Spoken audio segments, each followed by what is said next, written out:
కూటమి నేతలు విచ్చలవిడిగా దోచుకుంటున్నారన్నారు వైఎస్ఆర్సీపీ అధికార ప్రతినిధి జూపూడి ప్రభాకర్. 1,000 కోట్ల భూములు అనుచరులకు దోచిపెట్టి ఆ డబ్బుతో విమానాల్లో తిరుగుతున్నారని ధ్వజమెత్తారు. పొలిటికల్ గవర్నెన్స్ తో రెడ్ బుక్ రాజ్యాంగాన్ని అమలు చేస్తున్నారని మండిపడ్డారు.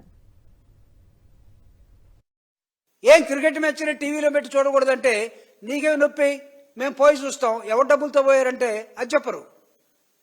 ఎవరు డబ్బులతో పోయారు? ప్రభుత్వం డబ్బులతో మాత్రం మేము పోలేదంటారు. ప్రభుత్వం డబ్బులు పోకపోతే ఎవరు డబ్బులతో పోయారు? 99 పైసలకి మీరు ఎకరాలు ఇచ్చిన వాడు మీకు వెనక నుంచి ఏమిచ్చాడు? ఇదిగో ఈ విధంగా తిప్పుతున్నాడు. ప్రత్యేక ఫ్లైట్లు మిమ్మల్ని తిప్పుతున్నాడు కదా. నిజమైనటువంటి గవర్నెన్స్ అని మీరు అనుకుంటే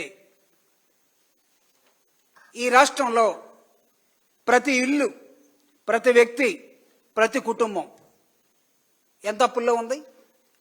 మీరు సంపద సృష్టిస్తాను నన్ను నమ్మండి అన్నారు. మీరేం సృష్టించారు? అప్పులను సృష్టించారు. మీరు చేసిన అప్పులు ఎంత? దాదాపు 20 నెలల పరిపాలనలో, లేకపోతే 22 నెలల పరిపాలనలో మీరు 3,22,000 కోట్ల రూపాయలు అప్పు చేశారు. సంపద ఎక్కడ ఎంత సృష్టించారు చెప్పమనండి అక్కడ.